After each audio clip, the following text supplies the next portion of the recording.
ಕಾರ್ಗೆ ಸಾಲನೂ ಸುಲಭವಾಗಿ ಸಿಗುತ್ತೆ. ಸಾಲ ತೊಗೊಳಕ್ಕೆ ತುಂಬ ಕಷ್ಟ ಆಗೋದಿಲ್ಲ. ಯಾರನ್ನು ಉಳಿಸ್ಬಿಟ್ಟು ಪೂರ್ತಿ ತೊಗೊಬೇಕು ಅಂತ ಮೊದಲನೇ ಕಾರ್ಗೆ ಹೋಗಲ್ಲ. ಸುಮಾರು ಜನ ಖಂಡಿತವಾಗ್ಲೂ ಸಾಲನೇ ತೊಗೊಳ್ತಾರೆ.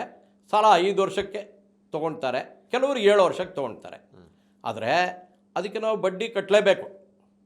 ಅದಕ್ಕೆ ಸುಮಾರು ಖರ್ಚುಗಳು ಬೇರೆ ಇರುತ್ತೆ, ಅವೆಲ್ಲ ನೋಡ್ಕೊಬೇಕಾಗತ್ತೆ. ಅದರಿಂದ ನನಗನ್ಸುತ್ತೆ ಈ ಮಾರುತಿ ಕಾರ್ ಇದೆಯಲ್ಲ, ಈ ಮಾರುತಿ ಕಾರ್ ಇಡೀ ಇಂಡಿಯಾನಲ್ಲಿ ಎಲ್ಲೇ ಹೋಗಿ ನೀವು ಕೆಟ್ಟೋಯ್ತಾ ಸರ್ವಿಸ್ ಇದೆ, ಕರೆಕ್ಟ್.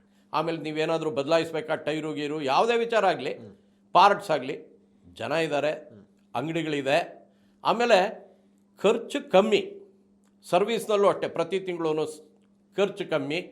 ಆಮೇಲೆ ನಾವು ಮಾರಬೇಕು ಅಂತ ಹೋದಾಗ ಮಾರಾಟಕ್ಕಾಗತ್ತೆ. ಕರೆಕ್ಟ್. ನಾನು ವರ್ಣ ಕಾರ್ ಇಟ್ಟಿದ್ದೆ. ವರ್ಣ ಕಾರು 10 ವರ್ಷ ನಾನು ಉಪಯೋಗಿಸಿದ ಮೇಲೆ ಮಾರಿದಾಗ ಬರೀ 1 ಲಕ್ಷ ಬಂತು. ಮಾರುತಿ ಕಾರ್ ನಮ್ಮ ಸ್ನೇಹಿತಂದು ನನಗಿಂತ ಕಮ್ಮಿಗೆ ತೊಗೊಂಡಿದ್ದು ಜಾಸ್ತಿಗೆ ಹೋಯ್ತು.